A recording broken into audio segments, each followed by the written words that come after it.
അങ്ങനെ new generation അവാർഡുകൾ പ്രഖ്യാപിച്ച തിരുവഞ്ചൂർ മന്ത്രി മാതൃകയായി. ഈ പഴയ പടക്കുതിരകളെയൊന്നും അവാർഡ് പട്ടികയിൽ തീരെ കാണാനേയില്ല.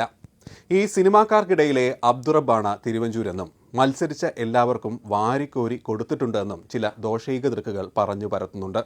മന്ത്രി അത് കാര്യമാക്കേണ്ടതില്ല. ധൈര്യമായി താങ്കളുടെ പ്രഖ്യാപനം തുടങ്ങിക്കോളൂ. പ്രാവശ്യം ചലച്ചിത്ര അവാർഡ് പ്രഖ്യാപിക്കാൻ വേണ്ടിയിട്ടാണ്.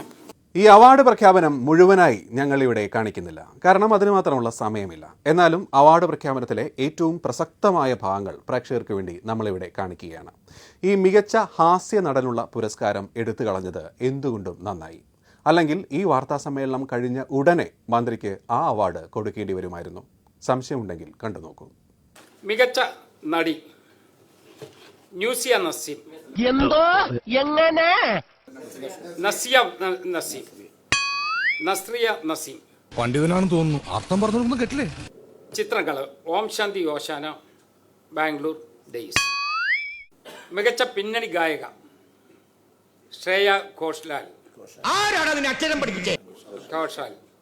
ഗാനം വിജനതയിൽ പാതി വഴി തീരുന്നു.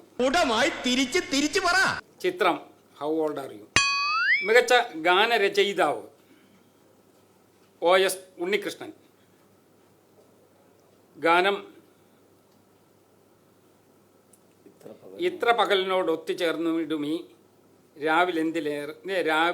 രാവെന്തേറെ കറുത്തുപോയി. അതാണ്. മികച്ച സംഗീത സംവിധായകൻ രമേഷ് നാരായൺ. ആദിത്യ കിരണങ്ങൾ അഞ്ഞലം എഴുതും. അതാണ് ഗാനം. ചിത്രം വൈറ്റ് ബോയ്സ്.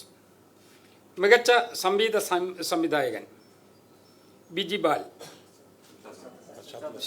ശാസ്ത്രീയ സംഗീതം, പശ്ചാത്തല സംഗീതം. നിനക്ക് ഈ ഇളിപ്പാണ് നല്ലത്. എടാ, ദൈവം ഓരോ കാര്യത്തിനും ഓരോരുത്തരെ സൃഷ്ടിച്ചു വിട്ടിട്ടുണ്ട്. അതിന്റെ ഒരു ഉദാഹരണമാണ് നീ. ചിത്രം വിവിധ ചിത്രങ്ങൾ.